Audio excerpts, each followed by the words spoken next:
অনুপ্রবেশকারীদের নাগরিকত্ব দেওয়ার জন্য কিন্তু একেবারে মরিয়া হয়ে উঠেছে তৃণমূল নেতৃত্ব। কলকাতা হাইকোর্টে গিয়েছেন আবার তৃণমূল সাংসদের স্ত্রীও, এমনটাই অভিযোগ করছে বিজেপি নেতৃত্ব।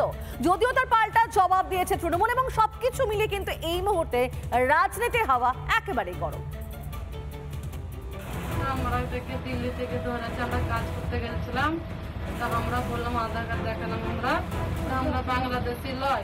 जैसे बिहार में 40 लाखों का ज्यादा आदमी को नाम निकाल दिया और बंगाल में भी करने वाला है।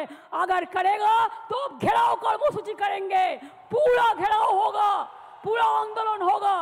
हम नाम काटने नहीं देंगे, हम नाम डालने नहीं देंगे।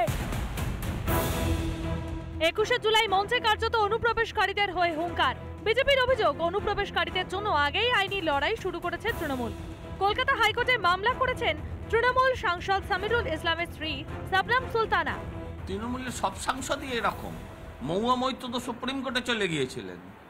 মহুয়া মৈত্র যাতে যে সমস্ত বহিরাগত অনুপ্রবেশকারী যারা ভারতবর্ষের নাগরিক নয় তাদের যাতে ভোটাধিকার অক্ষুণ্ণ থাকে, অসংশোধিত ভোটার লিস্টে যাতে ভোট হয়, তার জন্য তো তিনি সুপ্রিম কোর্ট অব্দি দ্বারস্থ হয়েছিলেন। তাতে আরেকজন কোর্টে যাবে, এটা তো স্বাভাবিক। বিজেপির অভিযোগ, গত মাসে দিল্লি থেকে বেশ কয়েকজন বাংলাদেশি অনুপ্রবেশকারীকে গ্রেফতার করা হয়। এদের মধ্যে ছিল সোনালী খাতুন এবং সুইটি বিবি। গত 26 জুন দিল্লি হাইকোর্ট তাদের বাংলাদেশ ফেরত পাঠানোর নির্দেশ দেয়। তৃণমূলের রাজ্যসভার সাংসদ সামিরুল ইসলামের দাবি, সোনালী ও সুইটি ভারতীয় নাগরিক। তাদের হয়ে কলকাতা হাইকোর্টে মামলা করেন সামিরুলের স্ত্রী শবনম। সোনালী ও সুইটিকে ভারতীয় প্রমাণ করতে একাধিক নথিও পেশ করেন সামিরুল, কিন্তু দিল্লি হাইকোর্টের নির্দেশের বিষয়টি কলকাতা হাইকোর্টের সামনে বেমালুম চেপে গিয়েছেন। অন্য স্টেটে যে সমস্ত বাংলাদেশি যারা ধরা পড়ছে, যারা নিজেরা স্বীকার করছে যে তারা বাংলাদেশি, তাদেরকে ভারত থেকে বাইরে পাঠানো হয়েছে, তাদের দেশে ফেরত পাঠানো হয়েছে। ভারতবর্ষে তো কোনো ধর্মশালা নাই। মমতা বন্দ্যোপাধ্যায় এবং আমাদের বিরোধীরা চাইছেন যে সেটাই হোক, যে ভারতবর্ষে যারা ভোটার নয়, যারা নাগরিক নয়, তারা ভারতবর্ষে ভোটাধিকার প্রয়োগ করবে। বাংলাদেশিদের নাগরিকত্ব ক্যান্সেলের জন্য নো আইডেন্টি নো ভোট, এ তো দিদির তত্ত্বটা তখন কি ছিল?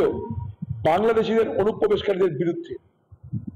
দিদি পার্লামেন্টে বলতো বাংলাদেশের অনুপ্রবেশকারীরা এসে এই পশ্চিমবঙ্গে আমাকে হারিয়ে দিচ্ছে, তাই no identity card no vote slogan পার্লামেন্টে তখন আমি ছিলাম, আমি জানি। তো দিদির এই চালাকি, এই ঢপবাজি, এই সকালে হ্যাঁ বিকেলে না, অনেক শুনবেন। বাংলাদেশ থেকে অনুপ্রবেশ, তারপর ভারতীয় নথি তৈরি করে জমি কেনা, প্রচুর রয়েছে এমন নমুনা। একসময় এসবের বিরুদ্ধে সরব হয়েছিলেন মমতা, এখন পাশা বদলে গিয়েছে। অনুপ্রবেশকারীদের ভোট এখন তৃণমূলের দিকে, তাই তৃণমূলও কি তাদের পাশে? রিপাবলিক বাংলা। নানা ধরনের কন্টেন্ট দেখার জন্য লাইক করুন, শেয়ার করুন আমাদের ফেসবুক পেজ, সাবস্ক্রাইব করুন আমাদের ইউটিউব চ্যানেল। পাশাপাশি অন্যান্য ব্রেকিং নিউজের জন্য অবশ্যই চোখ রাখুন রিপাবলিক বাংলায়।